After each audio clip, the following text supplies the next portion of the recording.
ahabwo murango ogu izobe ry'omushachi witu yatayiraho ishomero rya Gonzaga S.S Kijukizo omwishaze ryakaborere rukushangwa mu rubukizi bwa Mosho obw'ekyanga kya Buganda.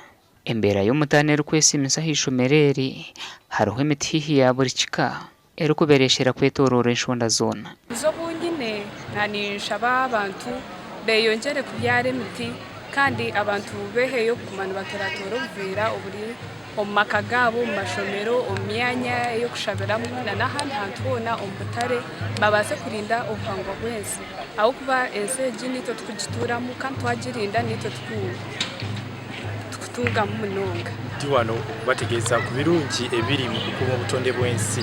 Obutonde bw'ensi kyeki? Obutonde bw'ensi by'ebitonde ebitulina ebiri mu environment yaffe okugeza ng'emiti, ebibira, ebimuli, buli muddo gonna ogutulinaanye oba ogutuli wabbali. And we got some sample of trees to preserve the environment and we planted them in our school compound so that to preserve the environment. Abantu barinda orwezo rw'itaka ryabo ogwisireho kwebembeza obw'ecumi bw'ishomero. Hariho n'ekibiina ekirikugita beja biine omwoga gw'okurinda eby'obuhangwa kandi ekibiina eki nikimanywa nka Environment Club ekirikuyonza ishomero burikiri.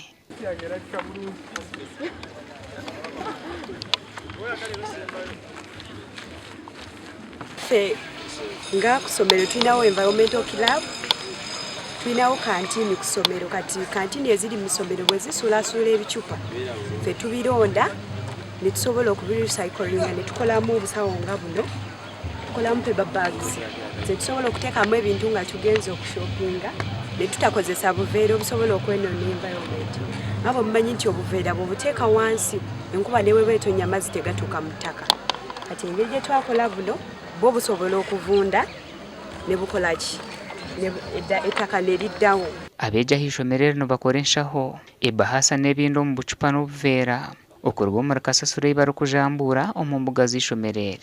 So we are able to collect a lot of recyclables in the school community, like bottles, caveras, the polythenes, and they are being reused, whereby make bags, and we are able to store them somewhere so that they cannot be burnt or used by anything else. Ng'okusuula ebicupa kuyinza okuvaako obuzibu bw'amazzi ogana okuyingira mu ttaka kubanga ekicupa bwe kikasita kigwa mu ttaka tekisobola kukkiriza amazzi kuyingira mu ttaka ate ekyo nakyo kisobola okwonoona obutonde bwaffe.